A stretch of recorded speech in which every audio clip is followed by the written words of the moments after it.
everyone! Welcome back. Tanchikiawao Mizami. I am Abigail, or Abby. Abigail Dishnikashun. I am 26 and autistic and love talking about autism stuff, so this is where I do that. And for those who are new here and wondering, I am also Métis, and the other language there is Southern Michif, which I am trying to learn.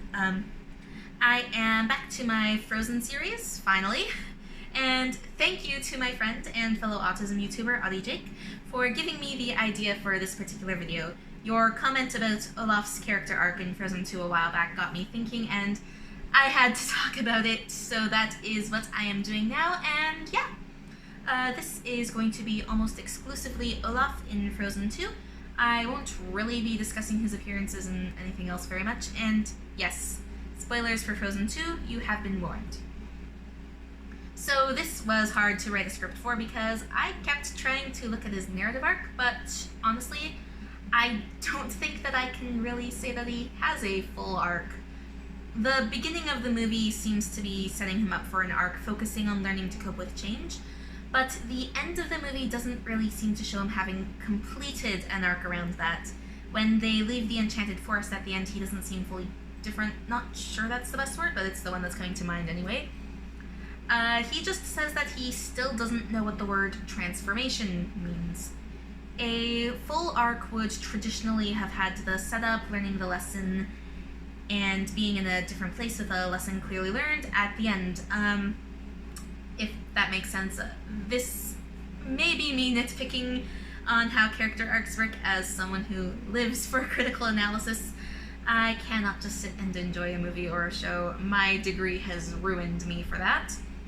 But I think he's still in the learning stage, so I think his function here is more symbolic. He is showing the process of learning how to handle change, which honestly that makes sense. I'm not sure symbolic is the right word either, but that's again what's coming to mind. Doing my best here. Him not being at the end of a complete arc in that regard would be more realistic because the full plot of the majority of the movie seems to only cover a few days at most, aside from the ending. Presumably that's happening much later on, given that a full coronation and statue have been planned and built and celebrated. But learning how to cope with and process change is hard. It's really hard, and it takes a really, really long time, especially for neurodivergent people. So according to my mother, I absolutely hated the very hungry caterpillar as a child because I couldn't handle that. It turned into a butterfly at the end. And yeah, I remember having that exact issue with the book. Did not like it, and that was the reason. I am 26 and change is still a huge challenge that I do not always handle well. I rarely handle it well. Yeah, it takes me so long to process any sort of change. I am a month into having started a new job, yeah, that's a thing too, and I am still adapting, and it has been such a positive thing in my life. Everything is better, but I've only just started to feel really comfortable and secure and stopped being anxious about it, mostly. And I have so many more examples of me being an adult who is aware that change is a thing and is necessary, and struggling so hard with that. Moving, starting university, the entirety of the pandemic, though that one was a big struggle for everyone, regardless of neurotype.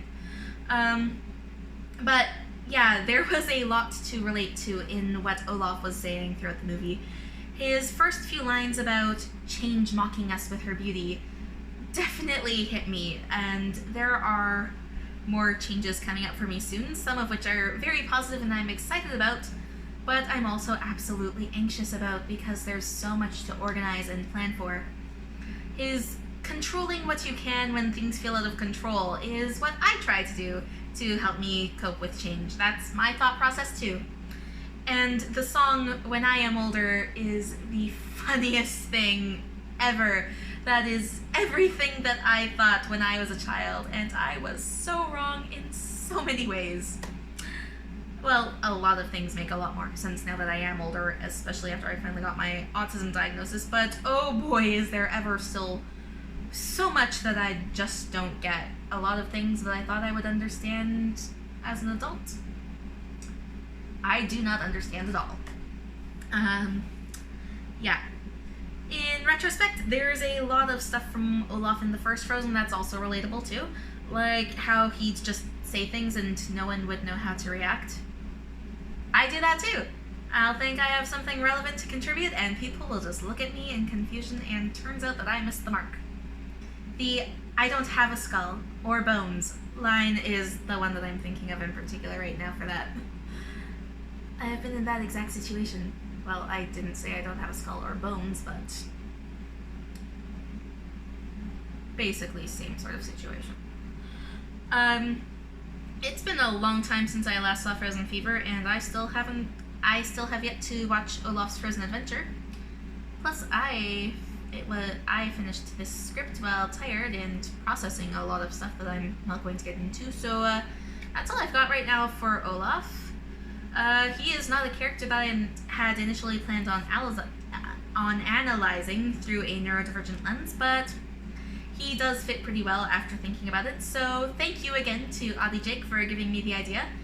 And yeah, should the Frozen franchise continue, I really hope that we get more awesome Olaf moments and see more of him learning how to handle change and growing and developing.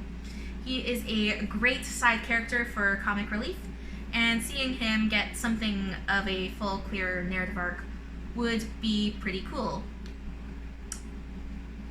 I forgot to finish my script and write an actual ending to this, so okay, that's where I'm at. That's really where I'm at. Yeah, so thank you all for watching. Merci pour ton temps. And I will see you in the next video. Bye!